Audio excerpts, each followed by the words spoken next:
आजम खां को गलत झूठे केसों में सरकार ने फंसाया,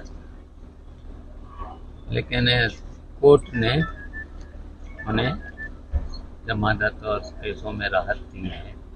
इसके लिए हम कोर्ट का स्वागत करते हैं, सुप्रीम कोर्ट का स्वागत करते हैं, हाई कोर्ट का स्वागत करते हैं। और उनको पूरा झूठे केसों में सैकड़ों केस लगाए थे।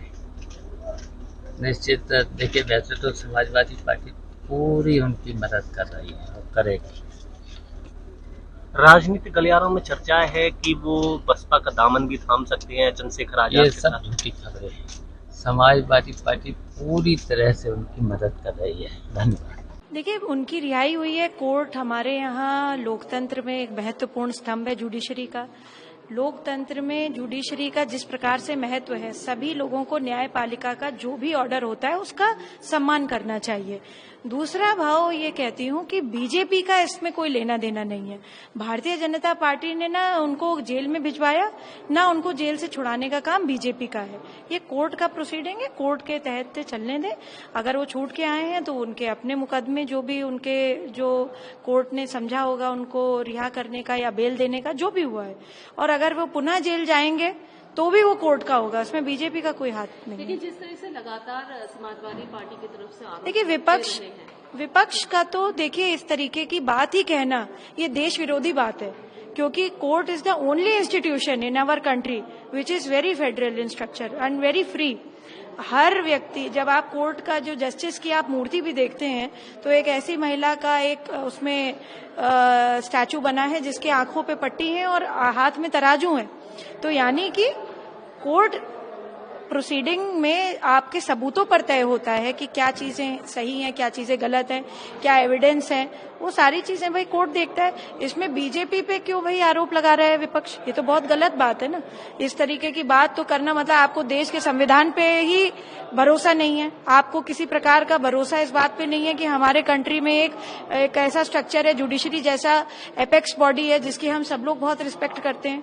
आम जनमानस को कहीं से न्याय नहीं मिलता तो गुहार लगाता है भाई हम कोर्ट चले जाएंगे।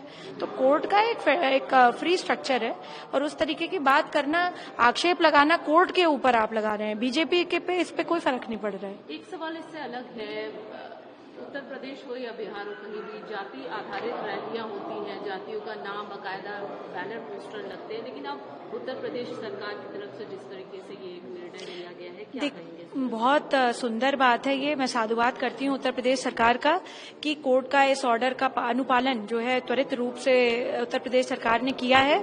और सर्वप्रथम हमारा ये बात छुपी नहीं है, ये एविडेंस है, एविडेंशियल रिकॉर्ड्स हैं इसके, कि जातिगत आधार पर बहुत सारे चीजों पे डिस्क्रिमिनेशन हुआ है, चाहे वो नौकरी देने में हो, चाहे वो कोर्ट की प्रोसीडिंग्स में हो। यानी मतलब जब पुलिस केस लिखती है तो उसमें इस तरीके का भाव आता है। दूसरी बात तो भाई मैं ये कहूंगी कि हमारा देश जातिगत आधार पे बहुत पीछे गया। हम लोग तो इसी बात की अच्छी बात है कि भाई जातियां का नाम ही ना लिखा जाए और एक तरह से फ्री एंड फेयर सिस्टम से जज करें बाय द वर्च्यू कि भाई उसने सही किया है कि गलत किया है, तो उस पे हो आधार पे। एक सवाल ये कि उत्तर प्रदेश की राजनीति इससे अलग तो जा नहीं सकती, हमेशा जातियों पर वोट पड़ती है। देखिए, देश की पॉलिटिकल कॉल्ड्रॉन है, यानी देश की पॉलिटिकल कढ़ाई है उत्तर प्रदेश। मैं तो समझती हूँ कि उसमें जो है विभिन्न जातियों के लोग, विभिन्न समाजों के लोग, और उत्तर प्रदेश की जनसंख्या इतनी बड़ी है कि 5वां सबसे बड़ा राज्य के रूप में जो है उत्तर प्रदेश की जनसंख्या है। अगर देश के ही रूप में देख लें तो मुझे लगता है कि इस तरीके की बात ये नहीं कह सकते हम। हर जाति का है, और बहुत सारे लोग अदर स्टेट से भी अब आ रहे हैं। UP is developing at a far more better scale.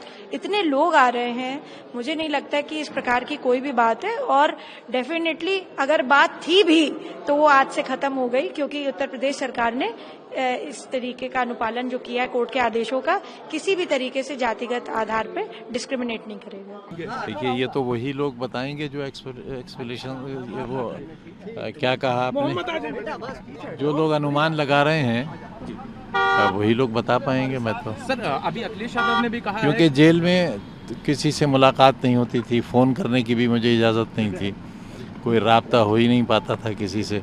तो 2 साल ये और 3 साल पहले 5 साल तो मैं बिल्कुल आउट ऑफ टच रहा, जानता ही नहीं बाहर की दुनिया है एक क्या। काफी कठिन समय आपके साथ, क्योंकि जिस तरह से आपको अलग बिल्कुल रखा गया, कट ऑफ किया गया, क्या लगता है ये पॉलिटिकल वेंडेटा था, एक बदले की राजनीति थी जिसके चलते इस नहीं तरह की देखिए, चीजें- बदला तो वहाँ होता है जहाँ मैंने किसी के साथ बुरा किया हो।